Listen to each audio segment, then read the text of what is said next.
This is the story about when we hit rock bottom. It's about love. It's about hardships. It's about the struggle to survive. And it's about a red bell pepper. But most importantly, it's about the one thing that saved our relationship.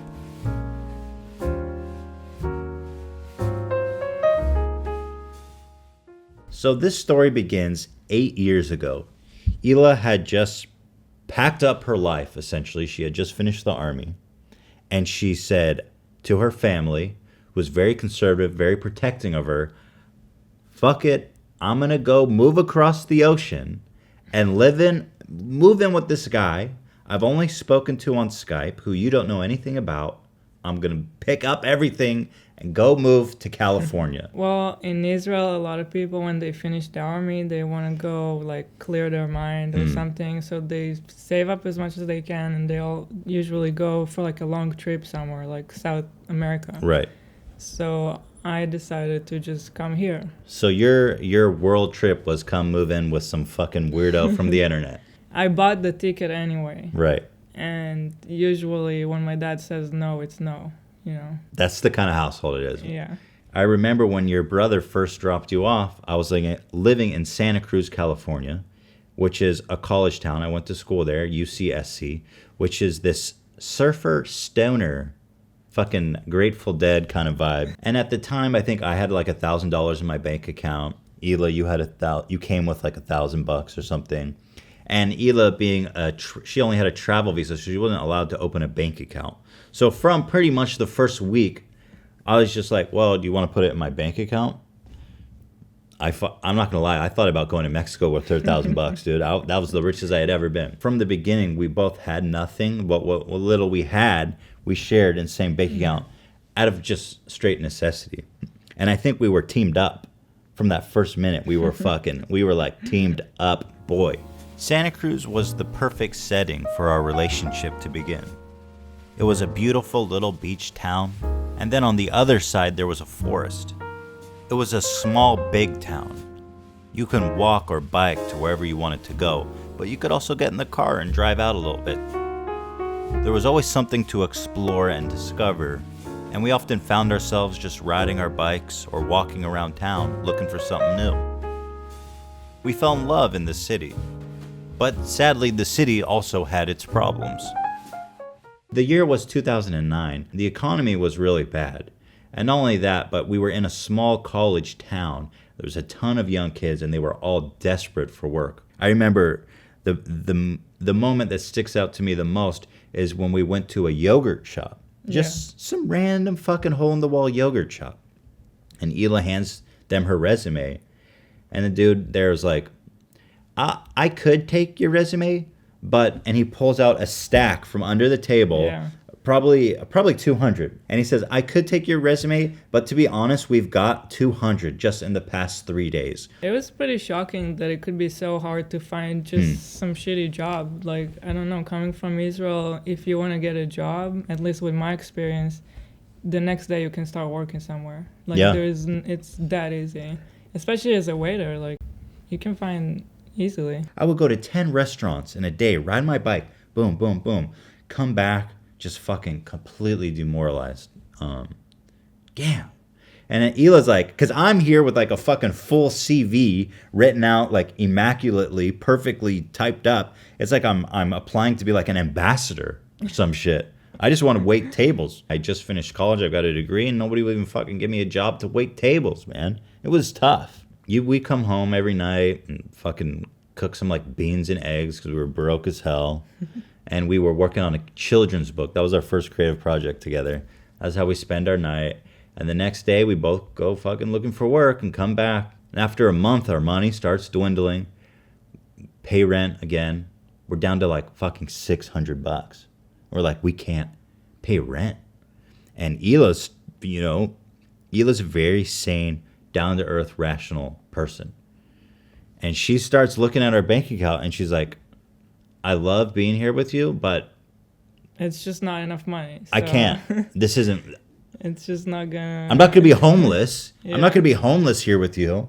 And Hila's just like, I need to go home. I need to leave.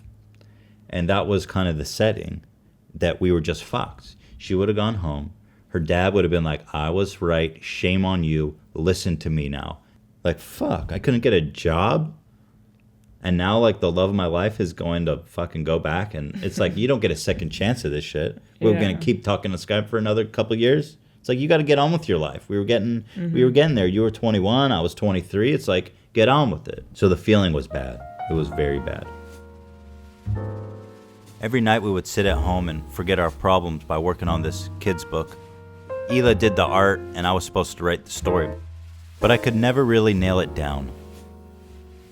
But Hila, she always drew this little girl that was lost in this big imaginative world. The risk she took coming to live with me was huge, and I think she must have felt very scared and alone a lot of the time.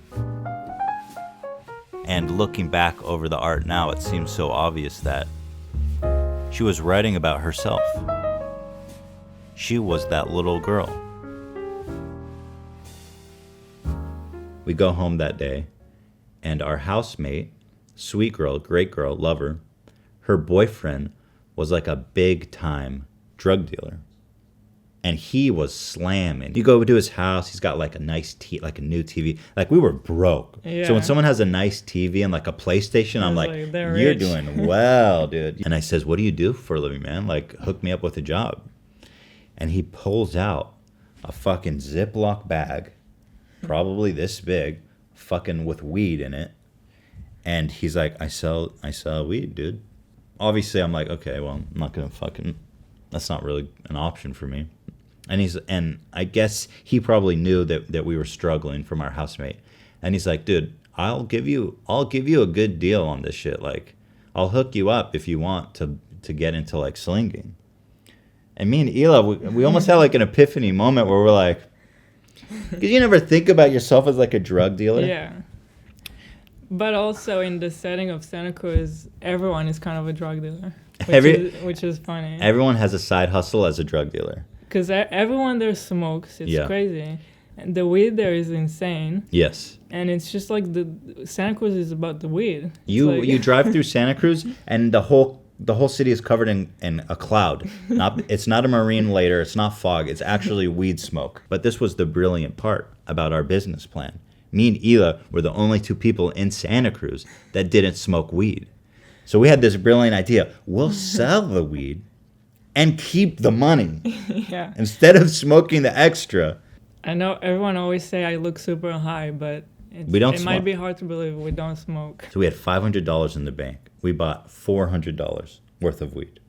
He hooked it up. It was like a big investment for us. That was the investment of our lifetime. I felt like Warren Buffett in that moment. So we get a bag of weed. Like, I'm all fucking sketched out on the way home. Looking for the police and shit. I'm acting like... And I think at the time, we had like literally $20 in our bank account left. There was nothing. We went grocery shopping that same day. And we got some like eggs and some beans and all this shit.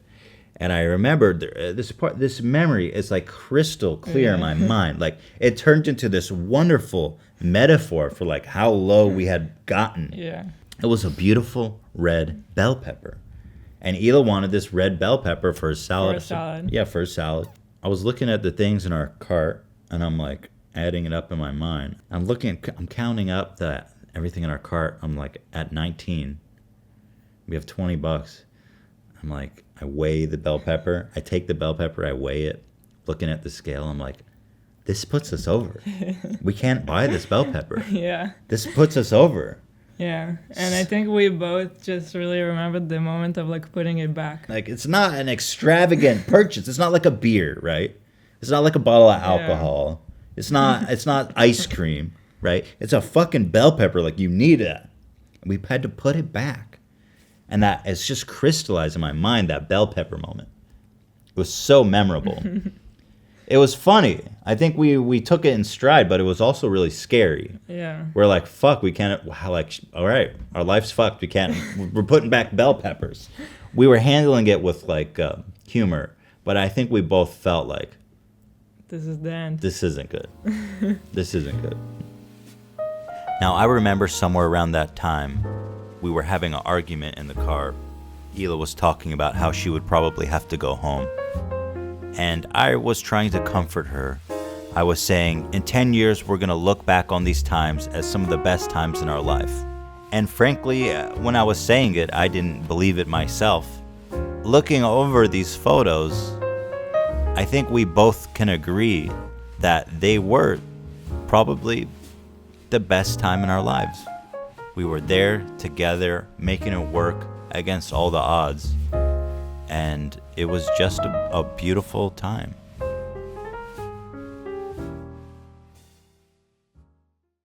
We were minor as fuck.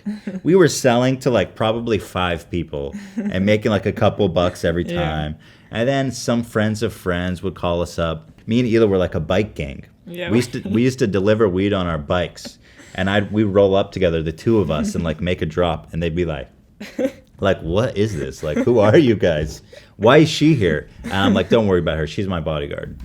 She's here to fucking protect the payload. Funnily enough, we weren't selling drugs for too long. Yeah, that was the funny part. Right after we did it for maybe a couple of weeks, I actually managed to find a job. Yeah. And I think you did too, like around the same time. Just by... I became a babysitter. I found a job waiting tables. And they were both pretty good jobs, actually, that we were happy with. Yeah, so we quit. Like, I think we were selling drugs maybe for like 2 weeks. We make enough money, we pay rent, and we started saving up a little money. A little. That was dope, though. That felt good. After stooping that low, putting the red bell pepper back, I've been blessed in my life. And Hila's been the source of all that blessings. It's true, dude. It's fucking true. Like, I gotta say a little note to my parents if you're watching. This is not real. Fake. It's made up. This story is not real. It's all fake. Just to Hila's parents. To everyone else, this is real, obviously. But when people say, do you believe in true love? I have to say yes. Like, seriously. You're gonna get too cheesy now. No, it's worth saying. And this is like a little Valentine's Day to all you guys out there. But true love does exist. I'm telling you, there's people out there that complete you. And you just gotta be fucking out there, dude. You gotta be out there, shake your dick, and be open and willing to accept them. Are we perfect for each other? What is perfect? Exactly. Do we make each other better? Definitely. There's no such thing as perfect. Just people who make you feel good about yourself. People who bring out the best in you. People who push you to be a better version of yourself. That's what you need to look for a partner, and that's what Hila's always done for me. And that, like selling drugs, that was the best. That was the best thing I've ever done. God bless you. Happy Valentine's Day. Happy Valentine's. And to all the fucking haters out there, look at us now. Look how far we've come now, bitches. I got so many bell peppers that I can't even hold them all. Not really good. I don't really like pepper that much. It's really good for you. I don't really like pepper. It's got a lot of vitamin C.